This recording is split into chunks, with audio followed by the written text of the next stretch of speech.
Hey, this is Chuck, and you are listening to Fans with Bands, the podcast where we talk to the fans and the bands they dig about life, music, and whatever the hell else we want to talk about. Today on Fans with Bands, we are talking to the DayNites. Check it out. Hey, this is Chuck with Fans with Bands, and I am talking with Kristi, Shaun, Rick, Erich, Tim, and Ryan from the band, the DayNites. How you guys doing? Hey. All right. Good. Awesome. And joining us are fans, Lori, Danielle, and Antonio. How you guys doing? Yeah, pretty good. Exciting. Awesome. It's so good to have all you wonderful people together. I was saying before we got started that I've been listening to the DayNight EP. I was excited about it when I heard about it, just because I thought, this is something that is different for me, because I'll be honest, I'm usually like a heavy metal person, and but I do, I grew up listening to all kinds of different music, and I love R&B and soul and rock, and I love the way that you guys have fused that together. And this album is fantastic. The only bummer so far is that there's only 5 songs. Yeah. More is coming. All right, awesome. Yeah, we're working on it. Oh, cool. So I kind of want to kick it off with the fans to talk about like how you got into the DayNites. So let's start off with Antonio. I got into the DayNites basically through Kristi. Yeah. Just All right. hearing her sing, man. We were both with the EMU together, so that was like the beginning of like our acquaintances, if that's the word. But I got into the DayNites basically through her, and man, I've been hooked ever since. Awesome. Cool. And you guys are both from EMU?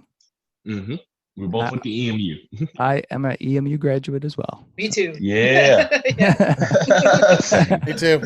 All right. Awesome. So like All of us. I should also EMU note that reunion. Antonio wrote the liner notes. That's going to be in the physical product. He's cool. a hell of a writer. Yeah. Thank you. Cool. So let's switch over to Lori. Yeah, sure. So, I first learned about the DayNites as I was writing about a lot of local bands for my blog, the Stratton Setlist. And I first met actually Rick and Erich when I had put together an article last year about the Grove Studios Equinox party. And that's how I cool. learned about the DayNites, as I realized they were both in a band together, and then came to learn about the DayNites, and then never got a chance to see them live and always wanted to. And then I got excited when I heard Cherry Blossom come out, I think earlier this year. It's kind of like the first single. And I thought, these guys are really good, so so then I looked forward to hearing Not Tomorrow when that came out. And then I was excited to hear the EP and then have a chance to talk with Kristi for a piece I did for my blog recently. So it was fun to be able to hear all the hard work that everybody's put into the EP, which I think is awesome, by the way. Cool. Thanks, Lori. Thanks, Lori. And Danielle. Hi. I'm Danielle. I've been a fan of the DayNites since Ryan actually showed them to me. I've been to their shows a couple times, and I really like their music. I think it's just really calming, and I actually play it for my rabbits that I have, and they really like it. It's just like really nice, like driving or just hanging out kind of music, and yeah, I just Cool. like it. Fantastic. So I was really curious about how you guys came up with the name. So I saw like on the website you've got the yin and the yang, day and night. What about that concept felt like it matched your band? I'll throw it out to Who's going to go first on this one? Because it's been our name for so long, I can't even remember how exactly it happened. Tim said it. I remember. too. It kind of started out, I think, because we were meeting on Friday nights originally. Oh, yeah. And we called ourselves, Christiana, or no, we just started the Friday nights or something like that. But Right. we shortened it up and made it DayNites, taking the day and night. Yeah, right. Yeah, because we were like a side project aside from Abe Maybe, and we would meet Friday nights. Just for fun. without Ian and with just a Kristi, jam. right? And with Shaun too. Yeah, just a jam. Oh, so you guys actually just started as a side that, you know, just to get together, play music, and then decided, hey, this is working out, and kept it going. Well, at the time, I didn't have anywhere else to go. So they let me, the practice place that they had, they will let me just jam there. And then like Rick and Erich would come sometime. And then as time progressed, I saw Tim and Christiana. So yeah, it worked out for me. And we I didn't have to go. fill out an application or nothing. Not anymore, man. You're permanently hired. But Shaun and me and Erich played in a band a lot of years ago in a band called Jameson, and that's how we knew each other. And then at some point we ended up playing in Abe Maybe together, Erich and I, and that's how we met Kristi and Tim too. We were we were sharing a rehearsal space with another band, and it was just this, you know, over at Spur Studios. We all over at Spur Studios, and so we all kind of came into it, but like me and just like Shaun said, you know, me, Shaun, or me, Erich, and Tim and Kristi were all playing in a band called Abe Maybe, and Kristi was singing backup vocals in this band, which, you know, like if you listen to that record, you can hear her voice, but it's not the voice that she uses in the DayNites. It's, you know, it's just a different thing altogether. But, and sometimes after Abe Maybe band rehearsal, we just kind of hang back after the lead singer would leave, because he had a longer drive than most of us at the time, and we kind of jam a little bit afterwards, and we always ended up like leaning into funky stuff because we all have a real love for that, you know what I mean? So yeah, I'd probably start playing some kind of meters like riff or, you know, chord progression, and then, you know, then the rest happens. I mean, the rhythm section kicks in because those guys are awesome. And then Shaun with his blazing guitar and everything else that goes on. I mean, it's been really fun to add the layers, and now having keyboards, having Ryan play with us is incredible. Like he brings another layer of sound that I don't think we've ever quite had as a group, and even in other bands I've been in. Awesome. Yeah, I love the concepts of the music that you have. So, you know, like Cherry Blossom, you have that kind of almost electronic, you know, the really cool keyboards going on there. But my favorite song is Coastlines. Me too. Yeah, nice. That Love it. is such a great song. And you know, I got this kind of feeling, almost a flashback feeling of Big Brother and Holding Company of Summertime. Wow. Hey, Shaun likes Shaun. that. Shaun wrote that. He's saying that, but like the solo that I do, I got that riff from Big Brother and the Holding Company. Wow. So, inside scoop. Good call. And so I was curious, what inspired that song besides the riff that Shaun's playing?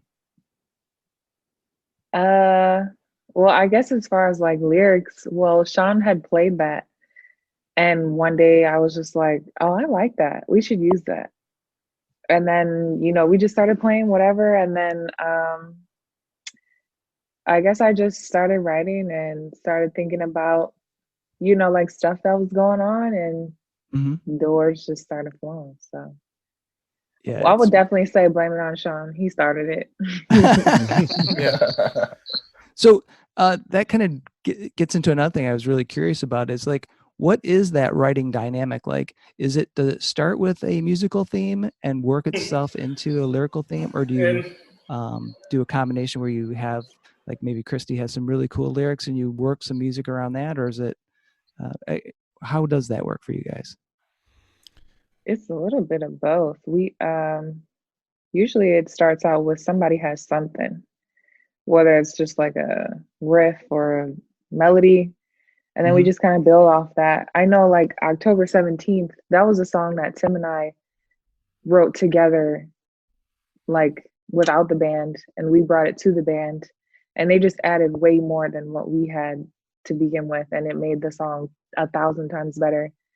But a lot of the times, I think it usually just starts with one little melody, and we just build off of it. We just build off each other. Awesome. That's kind of how like Coastlines was. I did that riff, and Christiana said, "Don't forget it." So, and that's how it went from there. She said, "Don't forget it." So it worked out. Yeah, and we usually go back and, I mean, you know, somebody will add a bridge like in Coastlines, you know, like I if I recall correctly, Tim basically wrote that bridge that, you know, where it gets kind of heavy at the end, and it took me like a million years how to play it, and everybody was kicking me all the way through, but we got it, and yeah, that's a fun song to play. But like everybody always tends to add something somewhere, and it usually winds up feeling, you know, unique to us, I guess. I think that's where the sound comes from, because everybody in the band gets to kind of put their mark on it. There's, you know, nobody comes with a completely finished song, and I don't know, sometimes that might create a little frustration. But I think I don't know. I like the way it turns out at the end, you know, when you hear it back on the recording and you think, okay, everybody put their mark on it, and that's where the sound comes from. Yeah. The format of Can't Stand It was like 2 or 3 years ago. Oh. And we didn't, that was the last song we finished. Mm-hmm. So sometimes it just takes us a little bit to figure out what direction we want to go with it. Yeah, that tune's got that great kind of psychedelic vibe I like toward the end. It's fantastic. I was like, wow, where did that come from? Whose fault was that? Like that was a little bit of everybody. Yeah. And Shaun always encourages me to get faster and louder. So, which is good, you know, because I mean that like takes me back too. I mean, I really dig the like the neo soul and funk and old school soul kind of stuff. Yeah. Being able to throw in some like jazz licks, but then if I do that too often, then I like definitely need to like get back into the 90s. That's kind of where I started playing drums, was back with you know, like Seattle grunge and old alternative art rock and progressive stuff. And yeah, so I'll throw my Matt Cameron in from Soundgarden on those kind of things. Or that would be more like the Coastlines. The song, I forget the names. Can't Stand It. Yeah, right. Yeah, Can't Stand It. Yeah. That's definitely more psychedelic. Definitely like 60s kind of 70s, you know, full on vibe. Yeah. Little Very Who. cool. Very cool. I was wondering, how do the songs change from the first time that you play them to where they are now? We keep playing them. I mean, we get better. We get better at playing them. I don't know. Like, I feel like they find their groove. Sometimes I feel like the tempo changes. Like we find a better pocket or a better groove to some degree. I mean, sometimes when I listen to older stuff, I like back, because we record pretty much every rehearsal. And so every now and then I'll hear when we first started to play something, and sometimes it's slower, sometimes it's faster. So like, there's definitely like, I feel like we settle into a thing that feels good versus just saying, oh, it should be, you know, X amount of beats per minute to give it this feel. Like, we're not technical about it. Mm-hmm. I think it just what feels good to us. So I definitely think that changes. And then I think some things like, I don't know, I mean, after we record something and it's kind of like, you know, you can't change that once it's done. I know I personally I do kind of try to stick to the song the way we recorded it, but like, I don't know, we also improvise too, and live, who knows what might happen. Yeah. Even that starts to change too. I think I kind of do the same thing, you know, like once we record, when we go into the studio, we usually get it in like 3 takes, you know, and sometimes it's not, so it might be any one of those takes too. So we're kind of going in improvising, and then like Rick was saying, once we get that recorded, it's like I'll try to stick with some of the more signature fills and feels or whatnot, but then we play the same song live like 100 times and it changes, just it has its own life. Nice. So Antonio or Lori, do you guys got questions? My question is, what happened to Black Sheep? What happened? That's one of you guys' signature songs, and it wasn't on the album. I was low-key heard about that. What happened to Black Sheep? That's my jam. Yeah. Yeah, that's my jam. Maybe we can do a cover album. We have talked about that. Album. That's more of a legal thing, though, isn't it? You got to ask Yeah. permission to do like that anyway. Right. You have Who to knows pull the metric? rights for that, for sure. And Tony, you just got to keep coming to our shows, and we'll play it for you every time. Listen, man, I come to every show just to hear Black Sheep. The album came out, I'm like, I know Black Sheep on here, and it wasn't. I'm like, I'm glad that people appreciate that, because I feel like the first time I told them that I wanted to play this, I feel like they were looking at me crazy. Because that song is not like anything that we really do, but I was like, no, this song is so good. And every time we play it, there's always one person, they're like, oh my God, I love this song, and they just go crazy. So Yeah. I'm glad that you appreciate that song as much as I do, Antonio. We like to rock when we can, for sure. Cool. I think we have a video on our YouTube channel that Antonio recorded of us playing that at the Blind Pig. That's right. I recorded just for that moment. I'm like, I need to get this on my camera. Yeah. I'm gonna have to seek that Perfect. out. That sounds good. I have a second question. What was the first song you guys recorded Oh. for the project? Cherry Blossom? Well, it was Cherry Blossom. Yeah, Cherry Blossom, I think we did Cherry Blossom on October 17th, like the same day, I think. It was at the same time, yeah. Yeah, we were those songs were recorded in Tapwater Productions in Detroit in Dylan Wade, the old elevator building. What is that, in Bricktown? Yep. Yeah. Yeah, give it up to Dylan Wade. Yeah, shout out to Dylan Wade. He doesn't have a studio there, but very nice. Yeah, they priced him out of the lease. That typical in Detroit right now. In really good engineer too. Amazing, yeah. Really Dylan's good awesome. Who's responsible for the mix on that album? Jeff Michael. Jeff. Big guy. Jeff Michael. So that's crazy. I recorded with that guy way back in the day. Yeah, he's been doing it for a long time. He recorded the first record that we did together, the Jameson record that we did many years ago. So we've been working with Jeff for a long time. I've worked with him on a bunch of other projects outside this one, and he's awesome. And then the other songs we recorded with Taylor Greenshields at Fundamental Sound Company, and he's awesome too. Am I missing anybody? Nope. No, I think that's it. For 5 songs, our list of people involved is like it's like this. Sometimes that's what you got to do, man. You got to have the perfect people to make some perfect album. For sure. So Lori. I have a question actually about, so when you look at the sequence of the tracks on the project, did you guys want to have a certain flow in mind as you were recording the tracks to see like what you thought would be best to open with and what to close with, or was the order deliberate, or is that just kind of how it ended up? We just roll the dice and I think there was some thought into it for sure. Yeah, we always do that. Like every show, pretty much every show we have, our set list is different.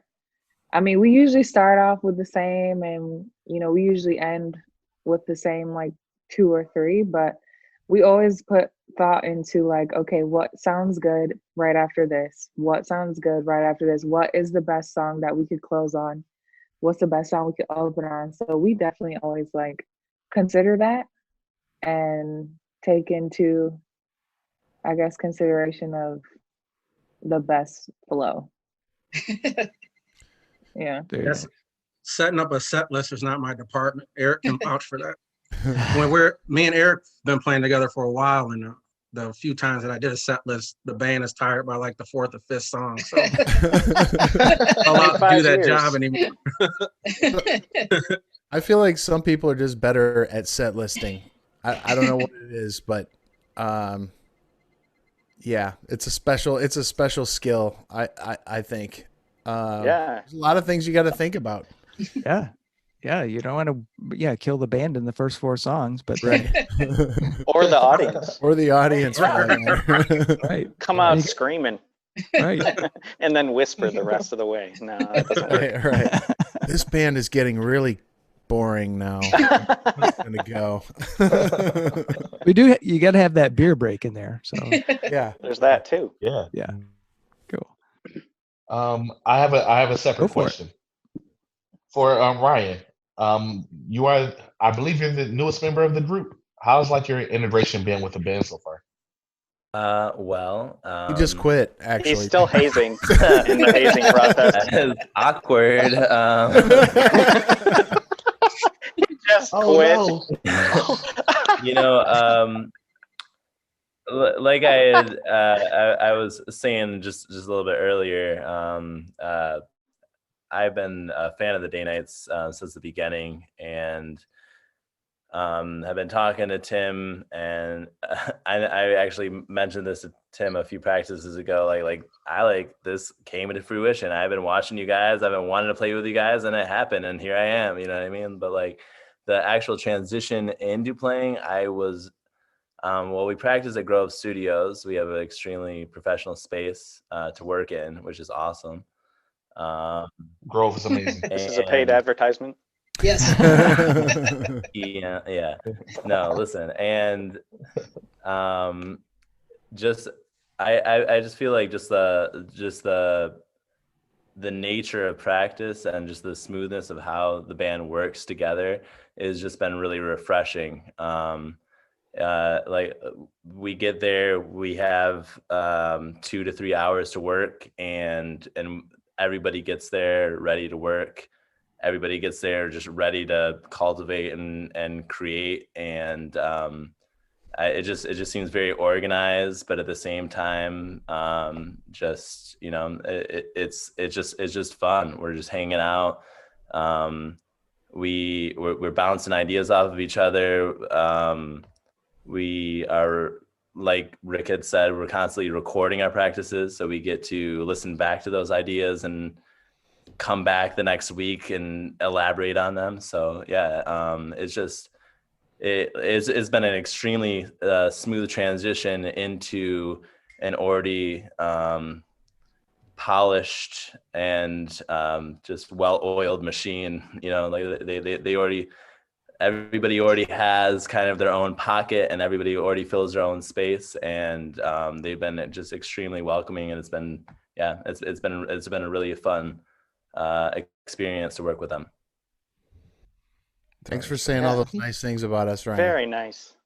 Yeah, I think Ryan's got a really good insight into the band just because he is the newest. You know, you're definitely our biggest cheerleader. I'd say that. I am. Yeah, Ryan, you've been there for the tough talks too lately. So yeah. By the way, his nickname is Electrifying Ryan. Love it. Nice. So Danielle or Lori, do you guys have any other questions? Oh, I did. I'm wondering who has the funnest role in the band?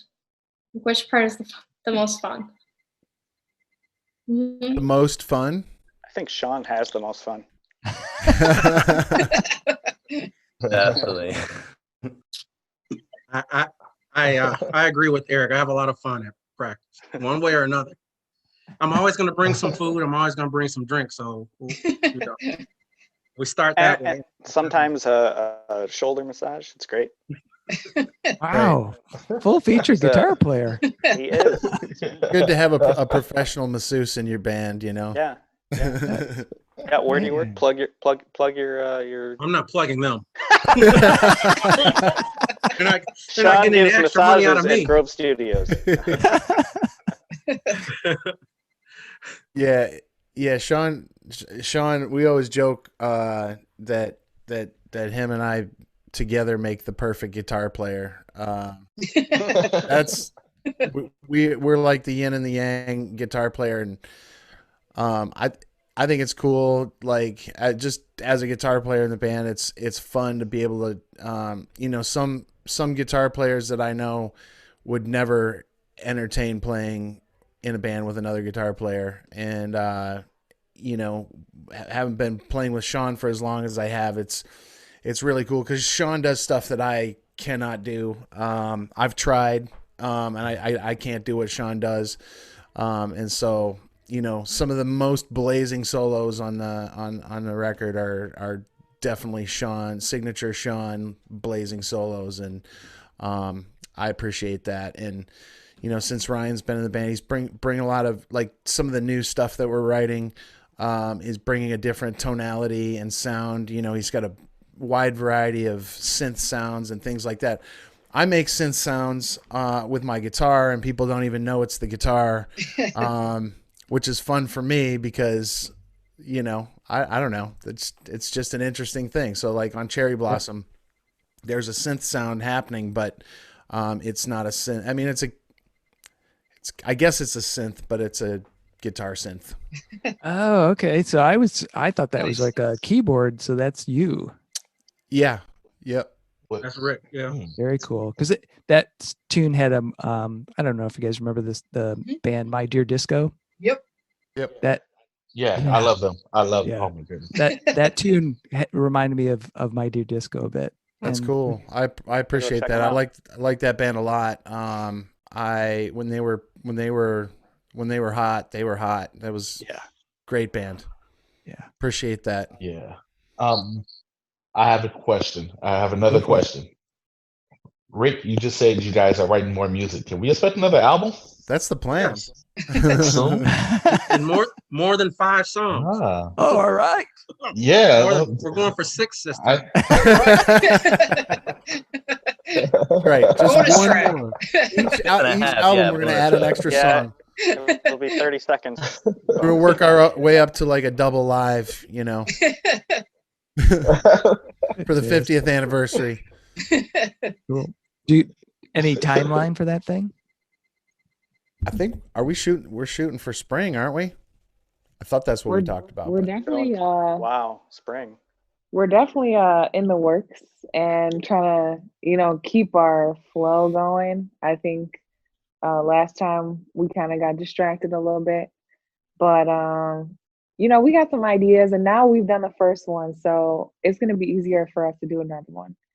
So awesome. We're definitely working on some. We have one song that's like almost done, and have more on the way. So, let's not put a time limit on it because greatness cannot be no rushed. pressure. This is exclusive news.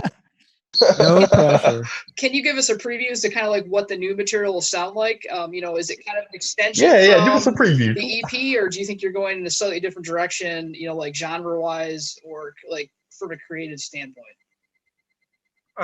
My opinion is I think we'll have the same feel, but just like a different sound. Does that make sense? Yes. Same feel, but different sound? Yes. I think. Sorry, go ahead, Shaun. Oh, we have a new voice, and he's Ryan is directing us in a different way, making us reach out and do stuff that we weren't doing before.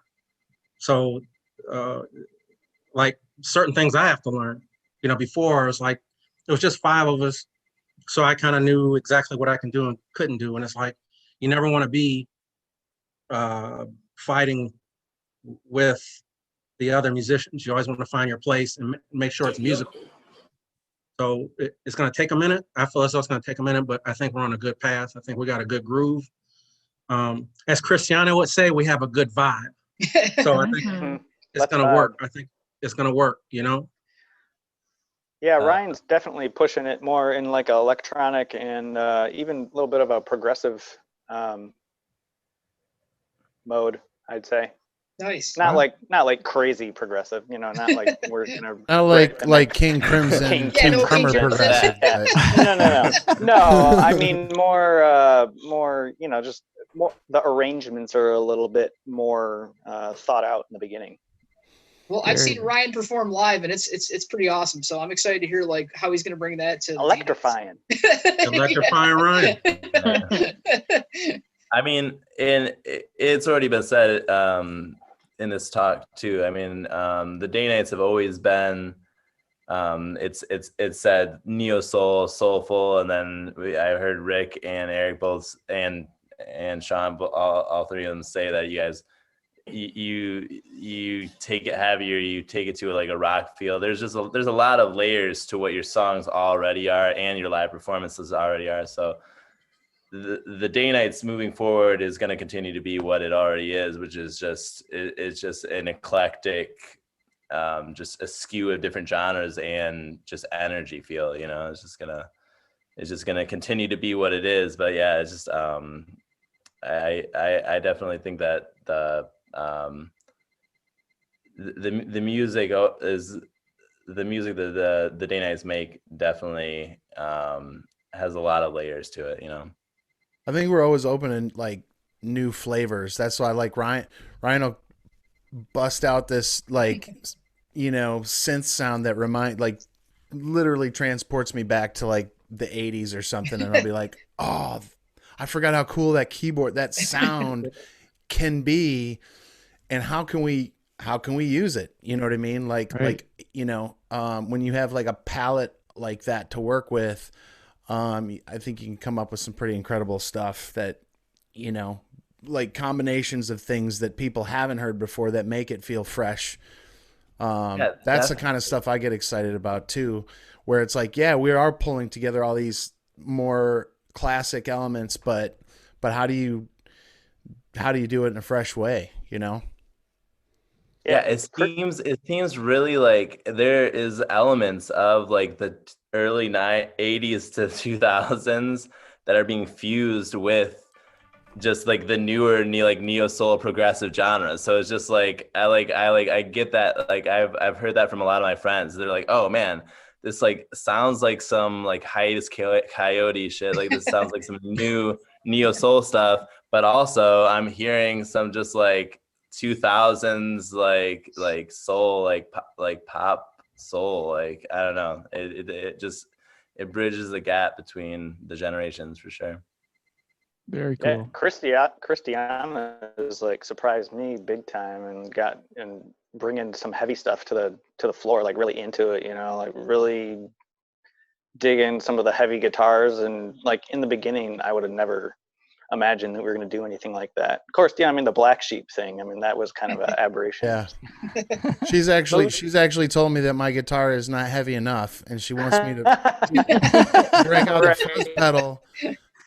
The fuzz pedal is going to blow out my amp, but I have a feeling I'm going to have to break it back out for this next effort, because it's fun, but I'm like, is that going to ruin my speaker? It's so over the top. Keep fuzz, doing that, but do it more and do it louder. Like, that's the sound. Right. So we all kind of like to rock, I think, like we're all rock music fans, so that's always going to bleed in there somehow. Honestly, I think dead. if you heard us jam and then you hear the outcome of what we can do, like how we put it together, you'd be really shocked, because we can do it all. Like we've been in jams where like Ryan went into like a Zapp and Roger type thing. Just went into we went completely that way. And then we can go into something like really, like nice and soft. We can go into stuff jazzy. Like everybody's coming from different elements. It's a great gumbo, a musical gumbo. That's how I look at it. Yeah. And we're constantly learning from each other too, because there's a lot of stuff that's introduced to me that's really new to my ears. And then I have to figure out how, where's my place with this kind of style? Because a lot of the newer music is not necessarily guitar, like where the guitar is not in front. Like I grew up like listening to Hendrix and, Clapton and all that stuff. So like the guitar is more up front. how do you make the guitar compatible with this music without it dominating this smooth style or this kind of style or something like that. So Yeah. I'm constantly learning.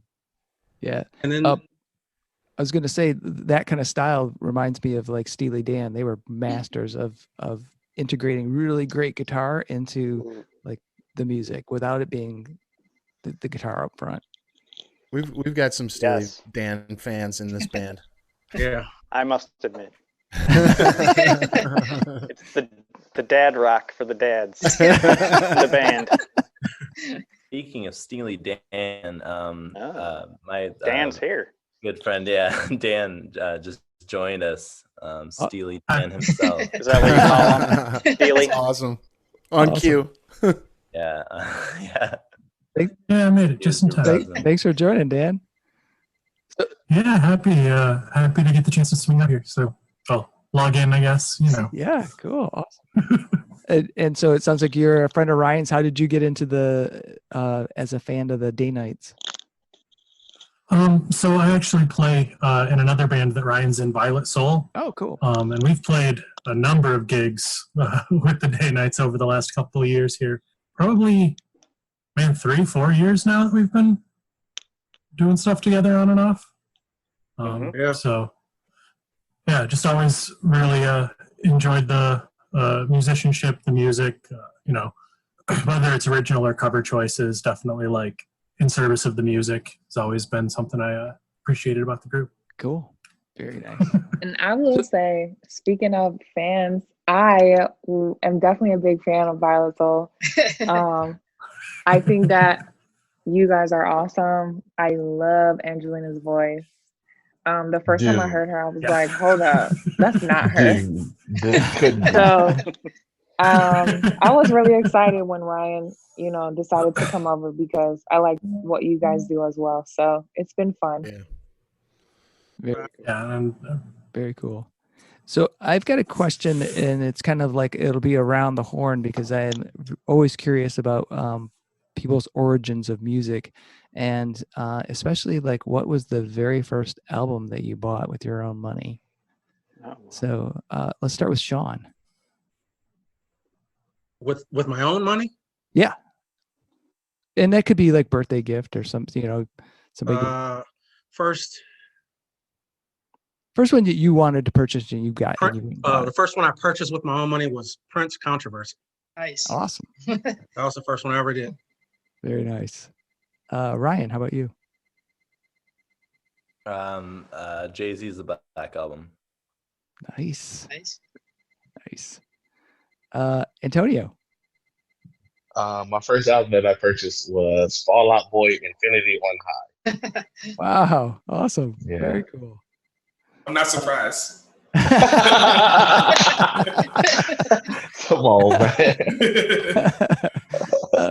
Lori. Michael Jackson's Thriller. All right. Very nice. That's a good one. Danielle.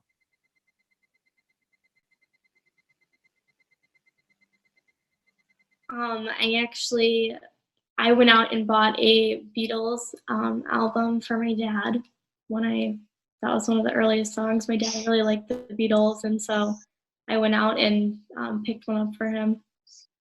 Very cool. Good choice. Cool. Yeah, you can't go wrong there. Tim. It was so I actually bought the CD twice because I broke it and I really Plastic. But yeah, they were the Starting Line, which is like a power punk band from the 2000s. Cool. Kind of like Fall Out Boy a little bit. Yeah. Rick, how about you? I was trying, man. You got me going like way back. Like how can I remember that possibly? You see like the rack of so CDs old. that I have behind me. I am because I've got all the mediums. I've got tapes. I've got CDs. Right. And I've got vinyl. Yep. But I didn't start collecting vinyl until later. So like vinyl wasn't a thing for me but like tapes were hot in the 80s. That's, you know, when I was a kid, whatever. I think it was Run DMC, Raising Hell. Awesome. I'm, you know, and then, yeah, there was probably Beastie Boys' License to Ill came pretty soon after that. I was really like into the hip hop thing at that point. Cool. Kristi. I want to say the first one that I probably bought for myself was probably Mariah Carey, Emancipation of Me and Me. There you go. Nice. Side Which note, I that was still listen to this day. Very that was my nice. father's favorite album. It's a time. Oh, I should, if we're mentioning anything like that, like there was probably some Huey Lewis and the News in the mix there too. Oh yeah. Like right along with the hip hop. Yep. You know. It is. Erich, how about you? Oh man. So 1987. I had never bought anything before, music-wise, and I remember seeing Joshua Tree video. I don't even remember which song, but it was on, MTV back when they played music videos. Yeah. And it just stuck with me. And then I went on vacation with my family to Toronto and walked into a record shop there and wanted to buy Joshua Tree, but ended up walking out with a tape of it was like the In God's Country single or something. Oh, And I was like, I got in the car and it only had 2 songs. I don't know what I was thinking. But Was it but a yeah, that single? it was a single. Yeah. Oh man. Yeah, I it had a hated B- those things, I man. forget what the B side was, but Those things Yep. were yeah. I listened to that pointless. thing. I think I broke the tape. And And then Dan. got the full version. Oh, cool. Awesome. Sorry. That's good. Dan, how about you? It's hard to remember back then. I had a lot bought for me as a kid, like some Stephen Curtis Chapman. But probably the first album that I bought for myself was System of a Down's Toxicity. Yes. All right. Yes. That's probably the first one that I spent my own money on. Fantastic. That's a great choice. Yeah, an angry 12-year-old. Makes sense, yeah. I mean, yeah, Hot Topic did an ID at the time, so I was ready. Right. So Dan, I realized I didn't give you a chance to ask a question of the DayNites. Do you have one? Probably not right off this. Like with some context, yeah. I mean, I've talked to all of them a bit. I'm sure you guys have already covered some of the stuff with like the new album, just how that experience was. But that was more what my questions would be. Besides, like, I know you guys have been doing some work on new music, integrating Ryan, all of that. So, do you have slightly any curious about what's your question? We didn't ask that much. I know. That's any question. You're good. I can't not keep talking. What's your favorite breakfast cereal? Yeah. I guess the only thing is like, what are you guys working on next? What do you think your next steps are? I mean, we're writing more music right now, for sure. And Tim and I are getting all excited about cell phone video techniques, right, Tim? Indeed. Yeah. Yeah, we're gonna get crazy with it, I think. We were up pretty late one night, just like on Instagram, like shooting stuff back and forth, and there's some profiles that I was following, that some of the stuff that people are doing with using cell phones for video is mind blowing. So there's video in the works. Cool. So what are we gonna do? Invest in that equipment. What's that? No, I said it pays to invest in good equipment like cell phones. Right? Yeah. It's crazy, like the technology nowadays. Like the cameras on cell phones are like on par with regular video cameras, and sometimes like even better. So, but it's just like the form factor of a phone. Like, yeah, you always got a creative tool in your pocket. So, Yeah, for sure. Yeah, it's pretty cool. We have to put it out there that Tim can do it all. Tim plays drums as well. He can do video work. He can do it all. So whatever we need, Tim is the person we kind of go to him first and ask him questions, and he kind of guides us. You know, we have an idea and he tells us what we need to do just on that format, just like on video format and stuff like that. And like I said, he plays drums sometimes. So like when we get a chance to jam, Tim does it up. You know, he'll jump off bass and jump on the drums. He plays keys too. So stay tuned for the new DayNites album featuring Tim Blackman only. Gonna start singing too. We got a whole album with just him coming soon.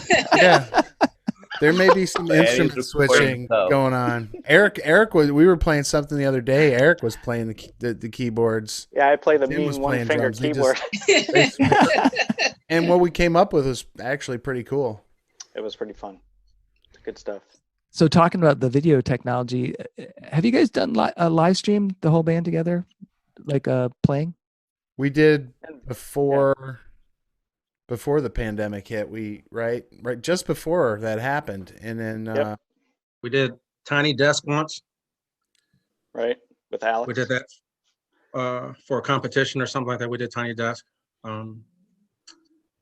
We did. We don't know what happened to it, but we did a concert for a video, and we haven't seen it yet. But we did one. Oh, with Decipher. Yeah, so we just haven't seen the video. It wasn't a live stream though. It wasn't a live stream. Yeah. But we've At the been end of the month, talking hopefully. about doing the live stream thing. I mean, it's interesting because Bandcamp just announced their ticketing platform today. You know, the paywall. Yep. Everybody's getting into that game. I mean, I was looking at like Veeps.com and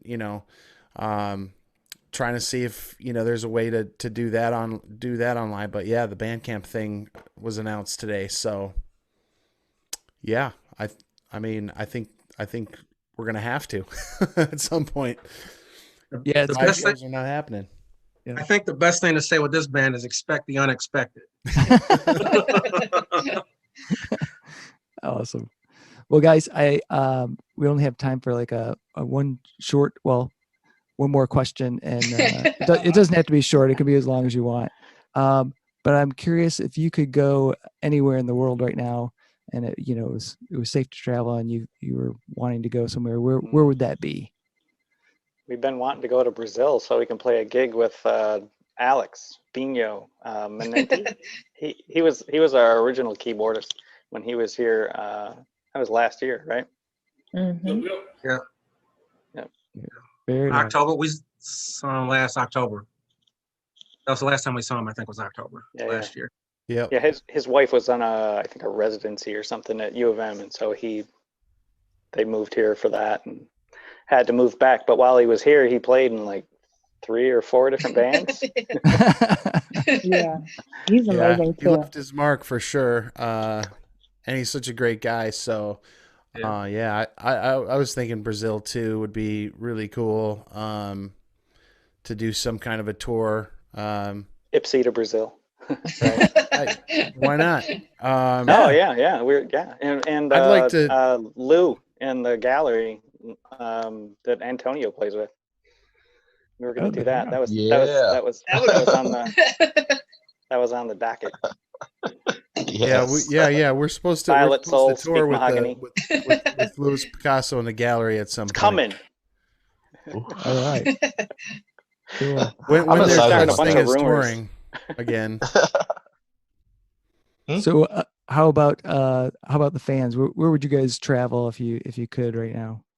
And start with Antonio. Actually, Brazil. Yeah? I've always wanted to go there. Nice. So if I could go to Brazil and see the DayNites, that'd be like a gift on top of a gift. That'd be perfect right there. Yeah. The Ipsy Brazil tour. I see it happening. Listen, I promise you, yeah, that'd be awesome. Awesome. Dan, how about you? Probably Ireland. I'd probably go back to Ireland. That was just a really cool space, and it's an island. They're able to keep a little bit more of the corona control. There we go. Corona Lori. control. Corona control for sure. I'd say Tokyo. I've always wanted to go there. They have a great music scene. I've always wanted. I know there's some other Detroit artists that have toured over there in the past when it wasn't COVID. So Yeah. The DayNites should definitely go to Tokyo. I'm into it. I'm with it. I'm down. Yeah. Also, I would say I would really want to go to London for sure. Oh, definitely. The musicians over there are incredible. Yeah. And there's a real appreciation for like live music and artistry there. So definitely. Mm-hmm. They have a different appreciation for music over there. Mm-hmm. Yeah. Have any London fans like discovered the DayNites yet? I don't know. We're working on it. Yeah, we leave it up. We got a fan in Poland though. That's cool. Oh, that's cool. Reached out to me this morning and was asking like when he buys a CD if we could sign it. So yeah. Nice. That's awesome. I was gonna ask you guys, but I figured now we could do it here.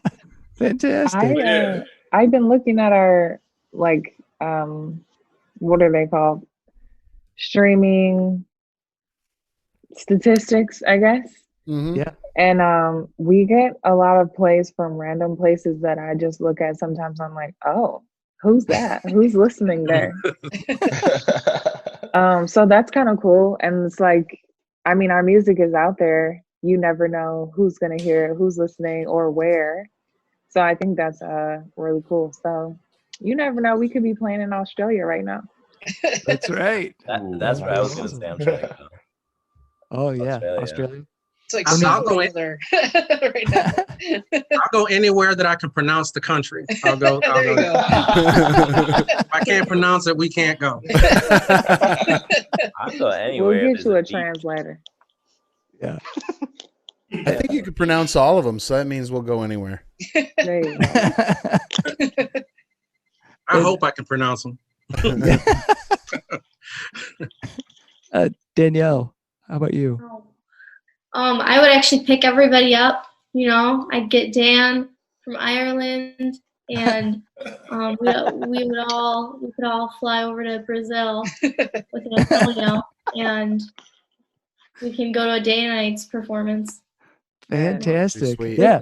Both pianists. Yeah, I think that should be the goal for you guys. Yeah, I'm trying to play with Bino. Let's go to Brazil. I changed my Australia. I want to duel with Bino.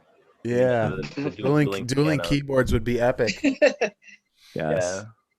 Well, there you go. That would be awesome. That's a goal, I think, as soon as this pandemic is over, that you guys, get the next album out there and get this tour set up so we can go enjoy. But, start here so that we can enjoy it first and then head down.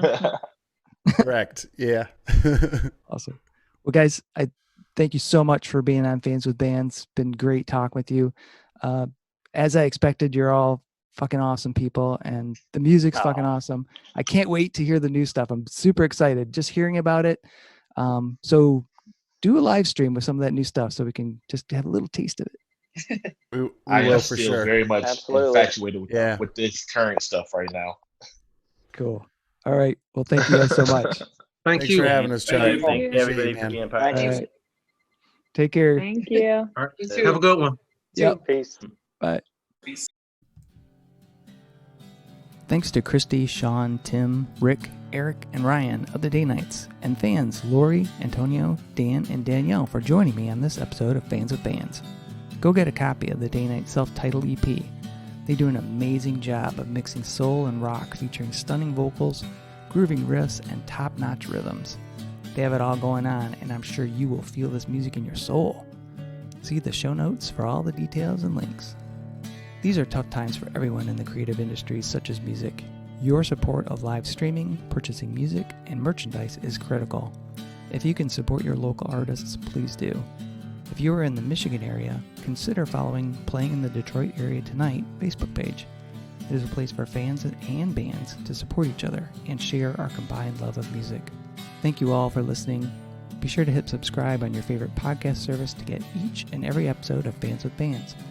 Spread the word by rating the show and leaving a comment. We want to hear what you think. You can keep in touch by following us on social media. This is a Life in Michigan production. Until next time, be well and kick out the jams.